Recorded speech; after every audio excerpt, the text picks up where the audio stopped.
And hello, everyone, and welcome to Open, the one and only show that opens the Bronx and the rest of the world right to you. I'm your host, Daren Jaime, and today we'll update you on what's happening in and around our borough, as well as across New York City. Coming up on today's show, we go front and center. September is National Falls Prevention Awareness Month. We'll learn about some tips to help keep your loved ones safe. Then, we'll discuss the new legislation affecting the NYPD Rodman's Neck shooting range. We'll give you more details about that a little later on in the show. And then later, we'll also learn about some tips helping you to prepare for any possible storms and what supplies you'll actually need. And then finally, we'll talk to one organization celebrating Hispanic Heritage Month with special programming and an annual block party. So we want you to stay tuned because all this and much more is heading your way. Right now, we're officially open.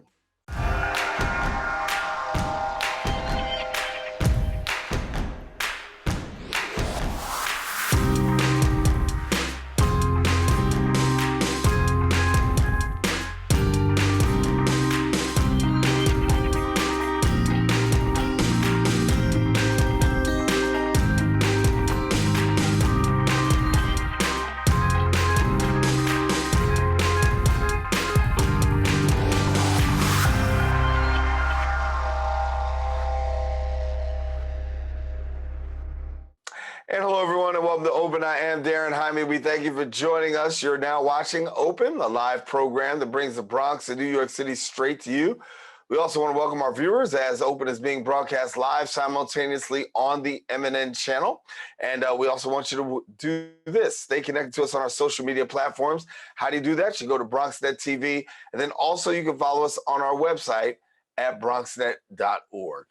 Well, a lot has been going on through the course of the past week, but we'll take you through a couple of things with our Bronx updates.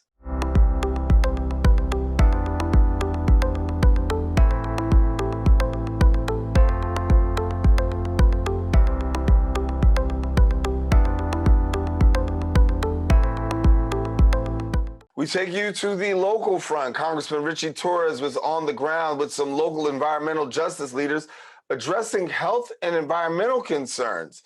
Our BronxNet reporter, Kim Aline, brings us the story right now. It is no longer an existential threat for the future. The health impacts of climate change are now. Congressman Richie Torres joins local environmental justice leaders for a press conference addressing health and environmental justice issues facing the South Bronx. The South Bronx has long been defined by a rich tradition of social services and public health and environmental justice activism. Environmental justice leaders say Bronx residents can expect to see efforts mitigating pollution in the borough. Improving public health remains a long-time goal for the Bronx, continuously facing some of the worst health outcomes in the state of New York. Our community residents have a life expectancy 7 to 10 years lower than those who live 2 subway stops away from us. The U.S. Department of Health and Human Services Assistant Secretary Admiral Rachel Levine joined Torres in the fight for health equity. Focusing on the effects of climate change, Admiral Levine explains how the introduction of the Inflation Reduction Act will benefit communities affected most by the climate crisis. The Inflation Reduction Act represents the most significant climate legislation in U.S. history, and it positions America to meet President Biden's bold goals of reaching net zero emissions no later than 2050. Admiral Levine and Congressman Torres says today's event was just one part of educating Bronxites about the changes coming to the borough to improve health outcomes. Reporting for BronxNet, Kim Aline. In city news, Bronx Borough President Vanessa Gibson recently announced the relaunch of the Disability Advisory Council to commemorate the Americans with Disabilities Act anniversary. Our BronxNet reporter, Ibrahim Hersey, has the story. The Americans with Disabilities Act, ADA, is a civil rights law that prohibits discrimination based on a disability. This July was the 32nd anniversary of ADA, and Bronx Borough President Vanessa L. Gibson announced the relaunch of the Disability Advisory Council to bring awareness and visibility to issues faced by Americans with disabilities in the borough. We want to make sure that they understand their voices are important. So reestablishing the Borough President's Disability Advisory Council is a way to not only encourage people from the disability community to come forward with a lot of recommendations and ideas on policies, but also to share resources and information. To emphasize the significance of supporting people with disabilities, the Borough President's Office is parenting with Help on the Way, Inc. Omar De Los Santos, an Associate Director of Help on the Way, Inc., talks about what they do as an organization and their goal to help people with disabilities. Help on the Way is a non-profit organization. It was founded in 2006. We provide service to people with developmental disability. Our goal is to make the life of the people with disability easier. Parent to children disabilities, Samson Rivera describes the impact the organization has on his family. This is a tool that they gave me that I've learned how to change her behavior, and in doing so, she's very well behaved now, and she can socialize and get along with her other peers as well. Gibson sends an inspirational message to those living with disabilities. We want to make sure that they know it's not a crutch, but rather we want it to shape who you are. We want it to define, who you can be, your possibilities, all of your great potential. Reporting for BronxNet, Ibrahim Hersey. And thank you, Ibrahim. That is all the time we have for our Bronx updates. We don't want you to go anywhere. Oprah continues right after this.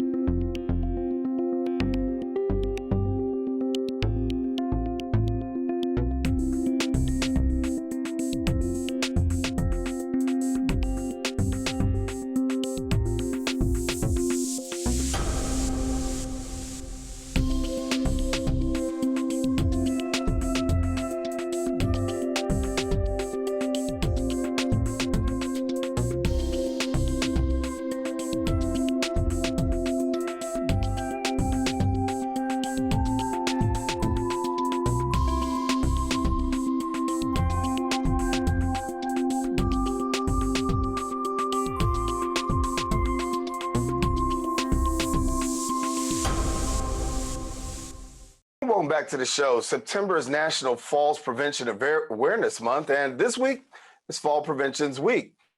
Falls are the leading cause of death by injury for adults 65 and older, and the CDC reports 25% of all older adults have suffered from a fall. Joining me now and sharing more details is the Associate Director of Rehab Services at VNS Health, Allison Sims. And Allison, good to have you. And as we start this off, I want to talk a little bit about this because this is a pretty alarming number, and it's something that people pretty much should be very aware of. Yes, thanks, Daren. It is a very serious issue in regards to falls and the number of people who fall within the community. And when we talk about people falling within the community, these are the numbers that we do have, but we do know that there are a lot of people who don't even actually report falls. That's correct. That's a very true statement, Daren. A lot of patients, a lot of people in the community, they fall and they don't even realize a fall. The true definition of a fall is an unintentional change in position. When you really think about that definition, you can imagine a lot of people are falling, especially in the home. Yeah. And so let's talk about the home for a minute, because that's the place where traditionally a lot of people do have their injuries. And what are some of the things that people can do to really prevent themselves from being in a position right around home where we know this happens? Well, there's a lot of things we can do in the home. The first step is you have an adequate lighting. It's very important that if you're walking within a pathway of your home, just put the lights on. Many times, especially in our senior citizen population, they always feel like they're economizing on resources, so they tend to keep the light off. But it's important that you should keep your lights on so the area is well illuminated and you can see where you're going. Another great step is proper footwear. Culturally, some people don't like to wear shoes in their home, but you should have, if that is the case, you should have slippers or a closed confined shoe that you have just for wearing inside the home. Because when you have that good grip under your feet, it really will help to make you safe. Another tip is cords, extension cords. Make sure that they're secured along a nice pathway on the walls. Don't have them just laid out because that's a potential for a fall. And another item is throw rugs. Sometimes we have throw rugs throughout the home, but if you have it securely laid down on the floor by using the double-sided tapes, that will help to ensure that the throw rug is securely placed on the floor, and that can avoid you from falling as well. So when a family experiences a fall and they see a loved one that's had that experience, what is the proper procedure? Because a lot of times people say, oh, it's no big thing, but the reality is it can be a big thing. So what does the family do when somebody does have a fall? Yes, that's a great question, Daren.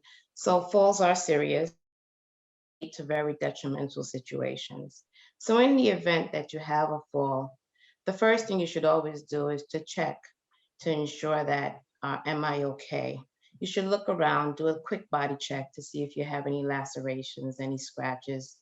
Many times these injuries may appear, but it may take 24 hours where you'll start to see the bruising. In the event that occurs, you should always consult with your physician when you had a fall so we can rule out all of these situations, especially if you're on some medications where, for instance, a blood thinner, and you have a fall, you can really be susceptible to internal bleeding. So it's very, very important that you consult your physician and have a consultation and discuss the event that took place in the home. And sometimes with families, we know that an individual can fall, but that person can be living by themselves. And, that's emotional all by itself. Give us a little bit about the emotional component. How do we encourage our loved ones emotionally, particularly when there's that distance and that isolation? Particularly, we know a lot with COVID-19 that isolation has been huge. So what do I do to help my family member out or my loved one out if they're struggling emotionally? That's another great question. So the pandemic didn't help us at all. It definitely exacerbated the issue of isolation. But what a fall can occur is a vicious cycle, because when you fall, that individual may be fearful of having a potential fall. So in that event, they don't want to move. But the key to life is movement. And if you don't move, then your daily activities, your daily routine can actually diminish. What are daily routines? The ability to brush your teeth, the ability to go to the bathroom, to perform your personal care, the ability to put on your clothes, dress yourself, put on your socks. The daily tasks that we actually do, we take it for granted. It becomes compromised after a fall. So you have that decreased motion, decreased daily activity, and the psychological component actually worsens, where you become even more fearful of falling. And this vicious cycle, we have to break it. But the only way of breaking it is by encouraging that patient or person in the home to move. Are there support services that are available for families who may be having, these loved ones who are individual and they really don't know how to really check in and do these things emotionally and or get them the support that they need? Yes, there's lots of resources in the community that can assist many people with this type of assistance. Some people actually need therapy, and it could be occupational therapy, it could be physical therapy that can assist these individuals. And also, just from a wellness perspective, it's really important that everyone adapts to a wellness program. And that wellness program can consist of just daily routine movements. And that movements can be outdoor walking, it can be done indoors. The whole idea is to keep you moving so we can maintain our optimal functional mobility. You mentioned two things, occupational therapy and physical therapy. There is a difference between the two, but can you break down for our viewers, what's the difference between occupational therapy and physical therapy? Oh yeah, there's a huge difference. So physical therapy is, they mainly work on gross motor skills. What is gross motor skills? It's working those large muscles. It's the daily walking.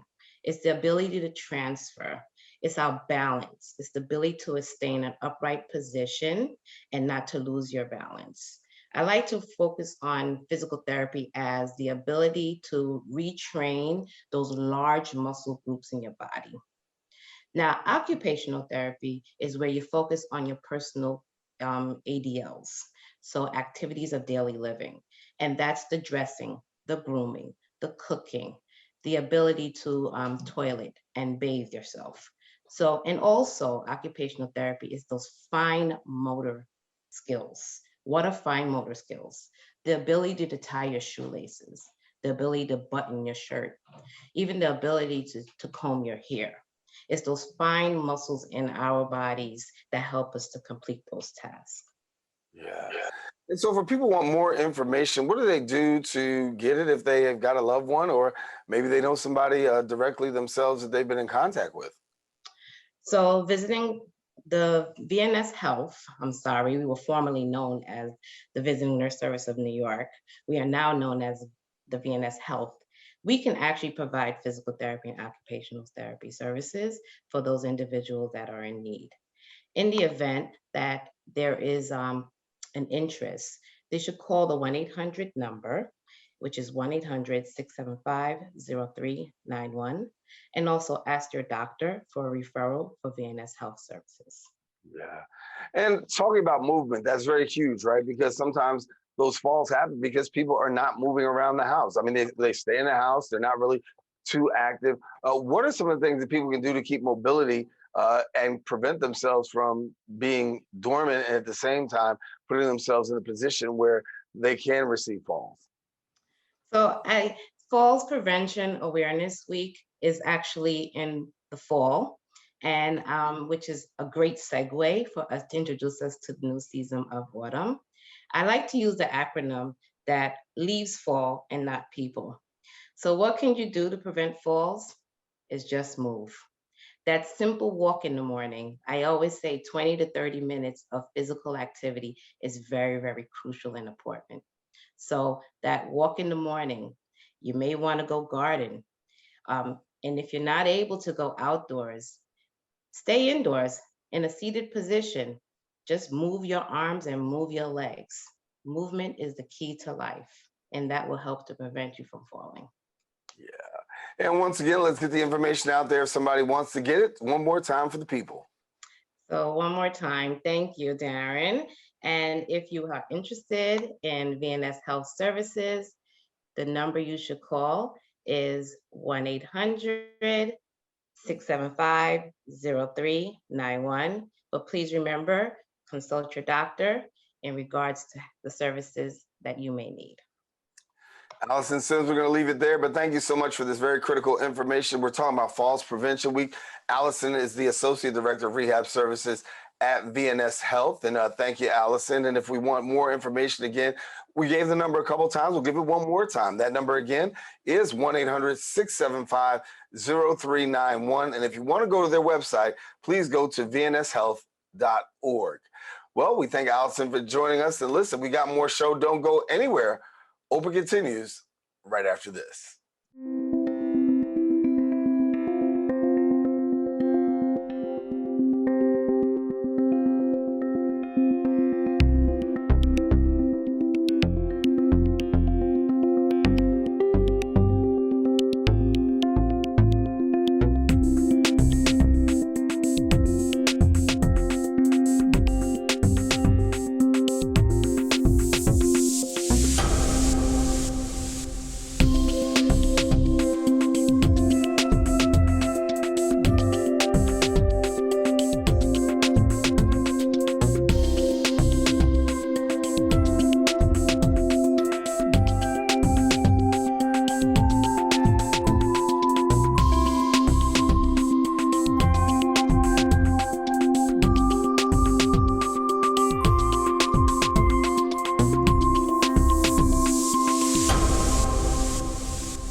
And welcome back to the show. For decades, the NYPD Rodman's Neck shooting range has been an issue of concern to the coastal communities of the Eastern Bronx. Now, in an effort to provide peace of mind to his constituents, our next guest unveiled legislation designed to address some of the long-standing matters, including noise pollution, hours of operation, and environmental concerns. And joining us now to share more details is the Assembly member of the Assembly District 82, Michael Benedetto. And Michael, thank you for being with us. It's my honor. Thanks so much for having me. Thank you. And so let's do this for, we know that your area and your district, but for somebody who may be on the wider portion of the Bronx who may not be so familiar, talk to us a little bit about the shooting range and a little bit about the challenges that have been going on previously. Well, the Rodman's Neck has been there for many years. For those people who are not too familiar with Rodman's Neck itself, if you've gone to Orchard Beach, you may very well have heard the sounds emanating from Rodman's Neck. For years, you've heard that, and so has my constituents from City Island, who have been subjected to the gunshots that are fired there, the bombs that they are exploding there. And also, and this is of concern for the people who might be fishing in the waters of the Sound and swimming in the Orchard Beach, maybe the pollution that's there and the toxic discharge that does flow into the waters. So there are gunshots that are being heard. Talk to us about what you've heard from your constituents and what's been their voice in this. Well, the people in particular, it's City Island, but it's also Throgs Neck and the whole Eastchester Bay community, who have long heard the police out there in the morning practicing very early in the morning, 7 o'clock and till all day, basically on and off. I remember being in this district when I was a kid, and I lived a couple of blocks from the Eastchester Bay, and I would hear the popping of guns constantly going off. For the people in City Island who might be a little bit closer to it, they not only hear that, but they also hear the sounds of explosions when the bombs are detonated, and also the trembling of the ground when the bombs are detonated. This is of great concern to the community for their basic livelihood and peace and quiet in their life. So talk to me about the legislation and the legislation that you put forward. Obviously, you got a potential solution to the problem. So let's talk about the legislation. Sure. Firing ranges and areas to explode bombs are not just on Rodman's Neck. They are throughout the state of New York. And I suspect that what I'm hearing and other people in other parts of the state of New York are also hearing, okay?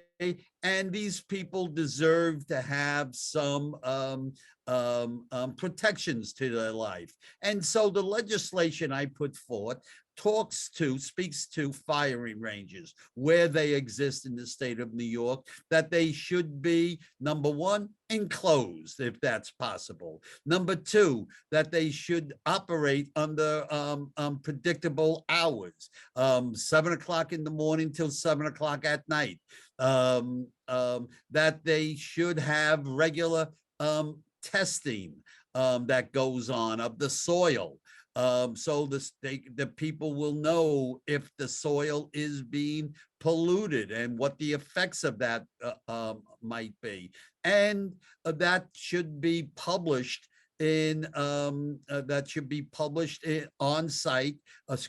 online, so people can look it up and see what the reports that are taken each year from these sites, and so they can possibly remediate the soil. So with regards to the legislation, what's been the feedback that you've heard? Oh, the people in the area, my community leaders love the legislation, okay? And I am presently reaching other assembly colleagues throughout the state to let them know about this piece of legislation and asking them to possibly sign on to the legislation and spread the word about it. It's important because it's important that all communities be able to live peacefully, have predictable hours for noise abatement, and make sure all of our areas are safe and not being polluted by the agencies of the state. So as we look forward to the legislation, talk to us about where it is, where it goes from here, and when potentially can we see some resolution here? Well, and that always is the big question. Right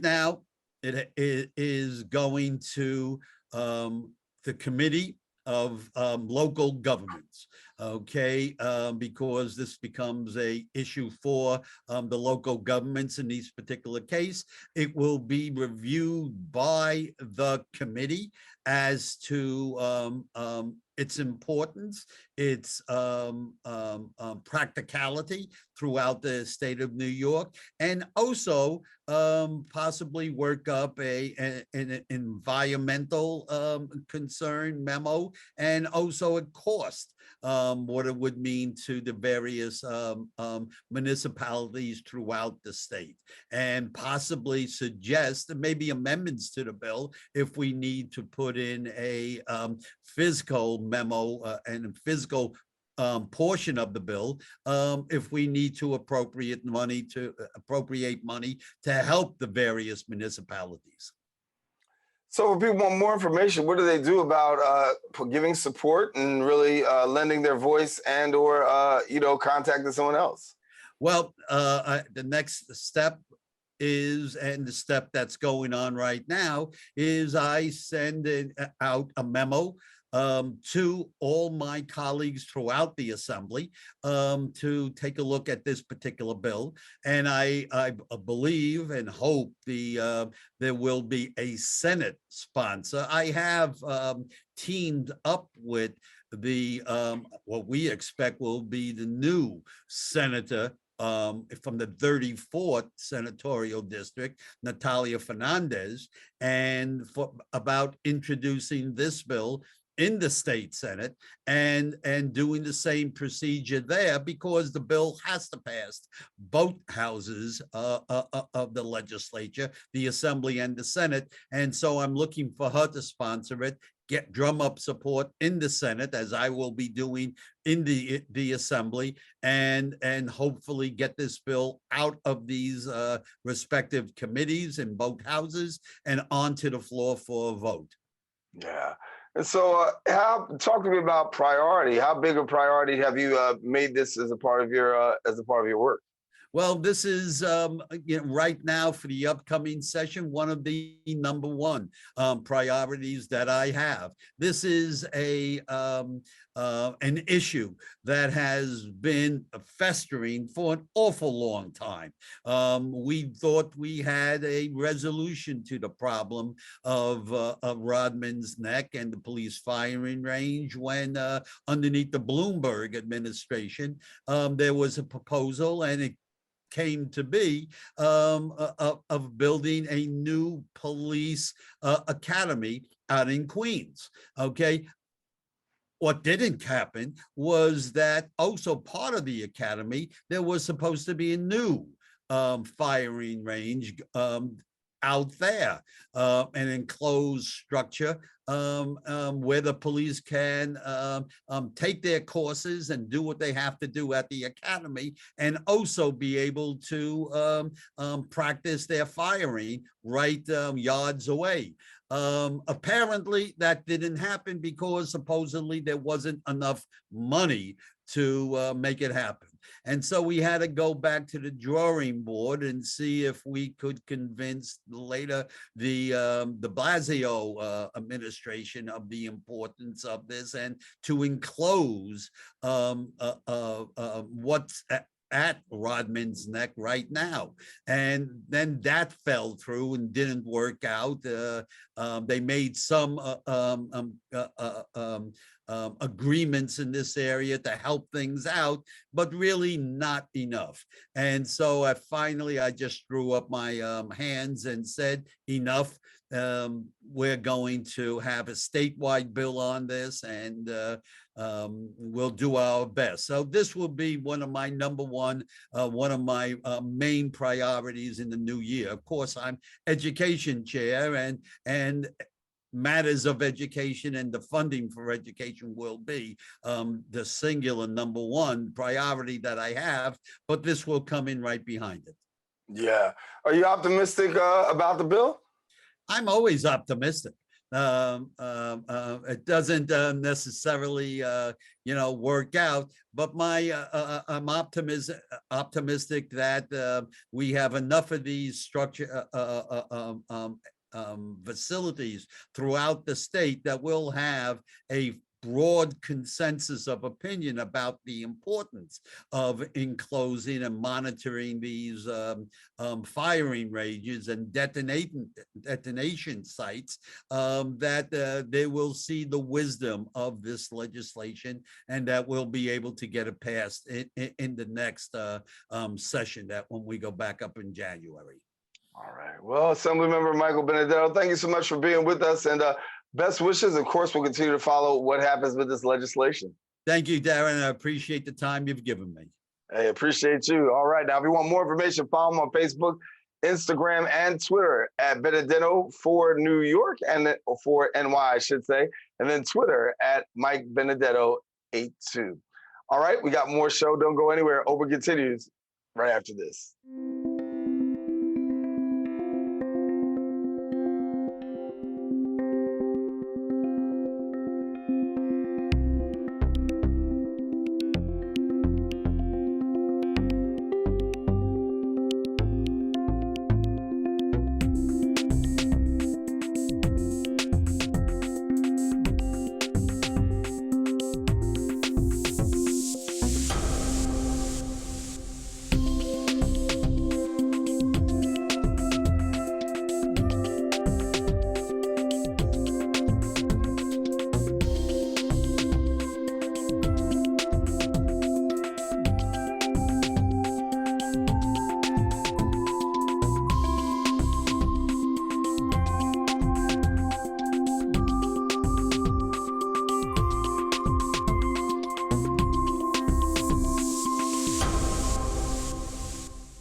And welcome back to the show. For years, the Salvation Army has supported New Yorkers through the most catastrophic of times, before, during, and after disaster strikes. Now, as we reach the end of the summer, New York is entering its annual hurricane season, and during its time, it's most important more than ever to prepare for any possible scenario. And joining us now, we're sharing with us as the Deputy Director for Operations of Emergency Services at the Salvation Army, Ioana Opris, and thank you so much for being with us.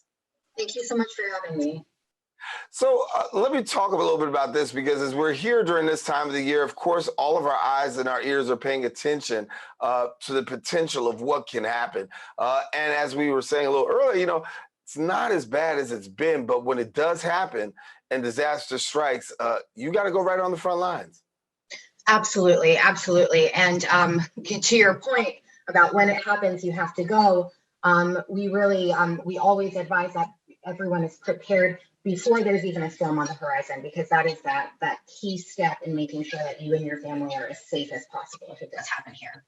Yeah, and one of the things I think we talk about in New York is that we have this resilience, if we will. We always think that we can just ride through it, and Hurricane Sandy and some other things have really taught us that that's not necessarily so. Give us a little bit of insight as to how can we be prepared, and how should we prepare during a time like this? Absolutely. So the first step is really to have a plan, and have that plan ironed out and ready to go well before the storm. That plan can include things like the supplies that you need to have in your home, or you need to have if you have to evacuate your home, which I can cover in more depth, and also how you are going to evacuate if needed. Do you have somebody to stay with? Are you going to be going to an evacuation shelter? How will you get there? Similarly, having critical documents reviewed and backed up ahead of the storm. That's something that, if you are impacted, if you are impacted, you will need to be able to access those. And if power is out, having backup copies, etc. So there are a variety of steps that you and your family can take and should be thinking about well ahead of time. Yeah. What are some of the most common mistakes people make when addressing hurricanes and storms in this season? Oh man, common mistakes. I think that it's really that lack of preparedness, or maybe thinking it can't happen to you or it won't impact you. I think we've seen historic flooding in this area, and both with Hurricane Ida and then Hurricane Sandy. And the reality is that you can be impacted, even if it's not directly, if there are extended power outages, if water is out. You and your family do need to have the resources available to independently care for yourself. First responders, organizations, we're always going to be there to help. But having those supplies on hand can really, really make that process easier and safer for you. And let's talk about those supplies. What are some of the things that people need to have? Because many people think that I've got it already, but the fact is that you don't, and you need to have the right things for a time that may come. So, what are some of the essentials that you're finding that people should have in their home? In order to shelter in place, you'll need a 2-week supply of food and water. And that plan for that, taking into account the needs of your family members. So for example, if you have children or elderly family members, they may have different or specialized needs. Also, if you have pets, similar situation. You're going to want to have your medications on hand, an emergency supply, a first aid kit. Items to help you shelter in place in your home can include trash bags, sanitation items, your personal hygiene items, but also bleach, wipes to keep your home sanitary. You'll want to have an emergency power source or light source. So that can include power for your devices as external kind of battery packs, and also having a flashlight, a headlamp, matches, lighters to start a fire if needed. And then also some safety items like a fire extinguisher, which you should really have all year, but make sure it's not expired, tools to turn off any utilities, and then also having your important documents and your mementos really in a safe place. And if you do live in a multi-story home, making sure those items are not in the basement, because we have seen that when a basement floods, individuals often lose so much more than they thought they would. Yeah. And so as we're looking right now, we understand that this can happen just at about any time. And when it happens at any time, people really are scrambling and trying to find themselves, whether it's the necessary supplies or, just access. As we look and we see these things occur, talk to me about your organization and how you guys are really looking ahead to making sure that people are well taken care of. Yes, and we really are always looking ahead. So the Salvation Army is present in all communities. We have core community centers that are active in assisting people year-round, that turn on to meet additional disaster needs whenever that takes place. We also have our emergency services team that we are always preparing for the possibility of a disaster. We have resources that we stage ahead of time, and then we move immediately to provide resources to the community, but also to coordinate with our core community centers to make sure that individuals who are impacted are getting what they need, and that the assistance we provide is relevant to the communities that we're serving. We really are positioned in a great place to help people because we are in communities year-round. We're used to working with the community. We're trusted within the communities that we work with, and anyone can approach us at any time after a storm, at any time during the year, and we're always here for you, whether you need assistance today or 6 months from now. So that's something that we're always striving and able to offer. You're in front of the camera now, but the truth is you've been out on the front lines when we were talking about hurricanes. I know that you're very active in Hurricane Ida and played an important part in helping people navigate through that. Give me your insider view as to what it was like during the time of Ida and what New Yorkers really had to deal with.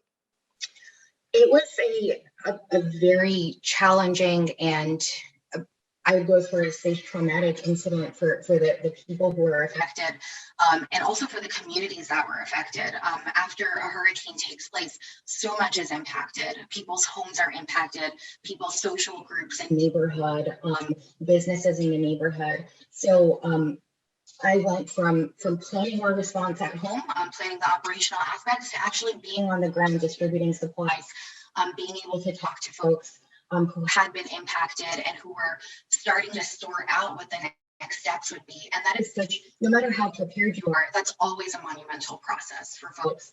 And I'm so grateful to all the individuals who are willing to share their stories with me. And also, I'm always, and during Ida as well, I was so impressed with just the resilience that individuals have in the way that they help each other in their communities. So it's always something it's a very humbling experience. Yeah, we talked about how to prepare your home. I want to take a chance to talk about business owners because they're also deeply impacted by that as well. And sometimes they're very much more impacted because millions of dollars have been lost during hurricanes for businesses. Talk to us about a business owner. If I'm a business owner and I'm watching right now, what do I need to know in order to be prepared for when a potential hurricane or disaster strikes? Having a plan is just as crucial for a business as it is for a homeowner or any resident. So there's a few considerations that businesses may have that a homeowner wouldn't. So one of the things that you can do ahead of time is put together an emergency plan.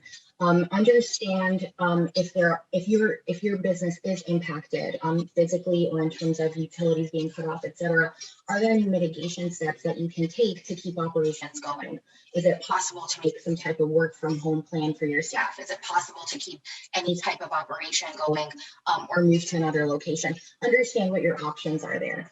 You're also going to want to plan for your staff safety and plan for any scheduling or any needs. That's kind of an initial step, but understand how you might be impacted if your community is impacted, but you're not directly.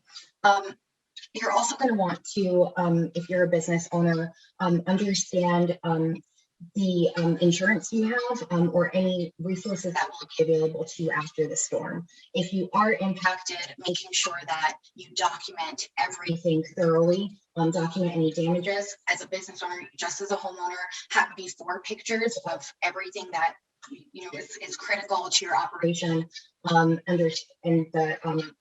the actual electronics, the machinery that you have, and then take photos afterwards, immediately after the storm, before you begin any cleanup process. You're going to need those for filing for insurance, and if you purchase anything for replacement, make sure you keep receipts of absolutely everything. Yeah, and when we talk about businesses, I think they are, one of the premier, well, I'll go back. When we talk about businesses, I think one of the things that happen with them is that they think that, listen, we can ride this out too. And I think a lot of times it's only until after the fact do businesses really understand the impact that a potential storm has in terms of not just wiping them out, but the time frame in terms of recovery. What were you seeing with boots on the ground in terms of recovery time for businesses who've been out there and been impacted by Ida? So from what I saw, there were really a variety of challenges that businesses were facing. So not only was it the physical impact, but it could take longer for a business to recover even once the physical impacts start to be addressed. So for example, cleanup, replacement of items, etc. But the reality is that within a community, the individuals who are working and supporting that business, they're also being impacted by the storm. So you may have been impacted by a business, but your employees also have been. So that's something to factor in. And it's something that we saw in Ida, businesses and their employees and people trying to work together to figure out what the next steps would be. And then of course, there's the assistance that becomes available after disasters. That tends to be, it's not an immediate process. So that's something that owners have to take into account. Yeah. Well, Ioana, it's been great talking to you, and thank you for the work that you're doing, really helping New Yorkers navigate through some of the toughest times. When we talk about Sandy, Ida, we know the effects, and we know that assistance is greatly needed. The Salvation Army definitely on the ground to help those out there. So thank you so much for being with us. Thank you so much for having me. And We're always working to get information to the public as well. So if you would like to know more about our services that are available now or post-disaster, you can find us at salvationarmyny.org or on social media platforms at Salvation Army NY. And we're putting out videos as well on various platforms about preparedness with full list of resources. So if you're looking to get your family prepared, we have that full scope available right now. We're coming to you. All righty. Want to, again, for our viewers, if you missed that, yes, you can catch them on social media at Salvation Army NY, and definitely their website at salvationarmy.org. Well, listen, we got more show. Don't go anywhere. I should say salvationarmyny.org. Don't go anywhere. We got more show. Open continues coming up right after this.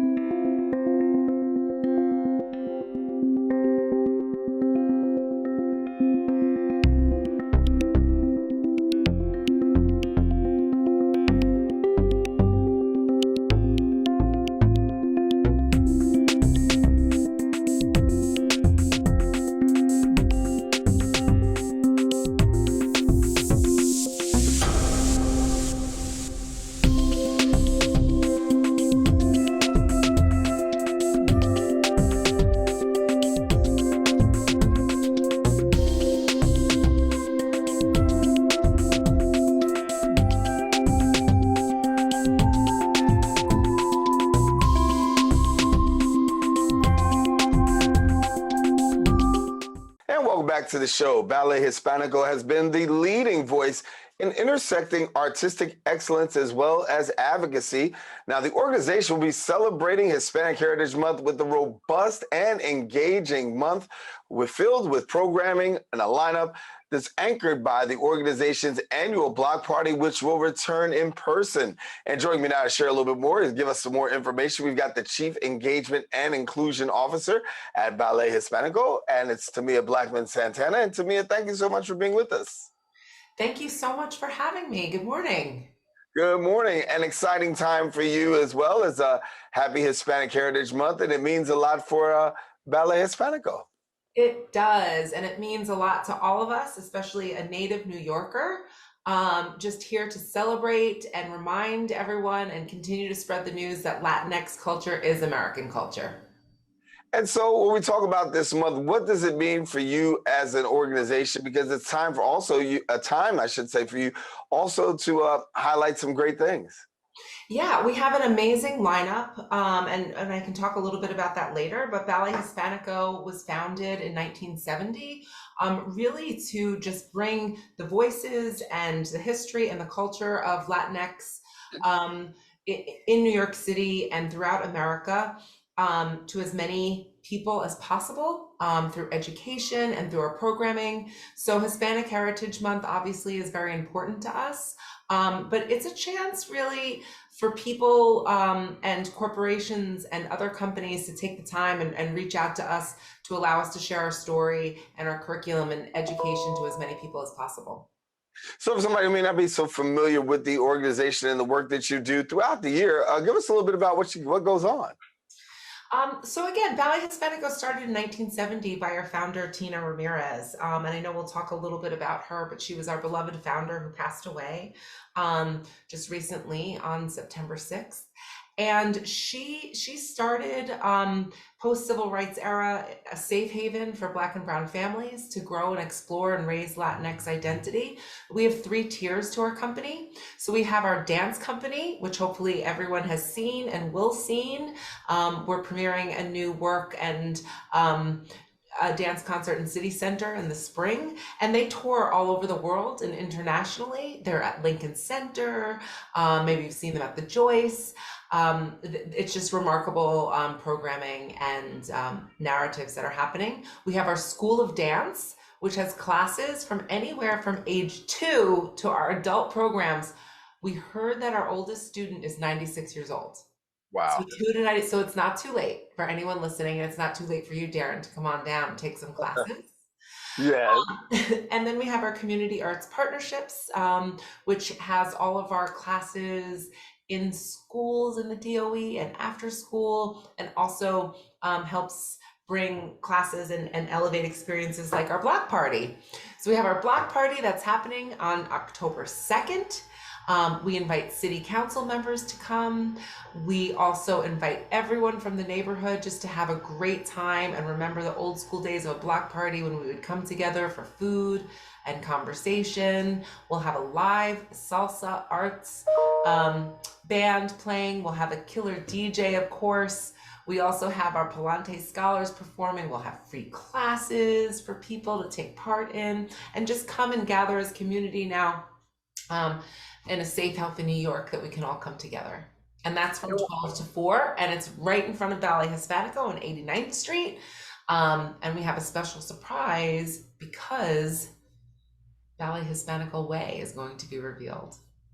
Yeah, the naming of a new block, right? The block after the organization. And so what's that mean for you, given the fact that you've seen the organization grow, and not only grow, but really have a tremendous impact in also bringing the arts to another dimension? Yeah, I mean, how nice that we can work together with the city to honor what Tina Ramirez started, and our wonderful CEO, Eduardo Villara, who took over 15 years ago and has helped bring the organization to the largest Latinx dance institute in America and one of America's cultural treasures. To have it named right here on 89th Street. Are you born and raised in New York, Daren?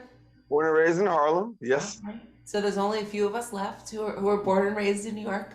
And so how wonderful to have the street named here, because when she started in the 1970s, and we can all remember what the Upper West Side was like in the 70s and 80s, you know, and it was really sometimes scary place to come to, and that she created this safe haven. And we know that New York continues and will ever continue to evolve and change, and neighborhoods change and people change and demographics and all of those things. But this is one thing that's remained consistent and the same, and is here for as many people as possible. And so, like the name of the street that will live on as things change, it's really a tribute to the mission of Ballet Hispanico and those who we serve, that will remain the same as times change.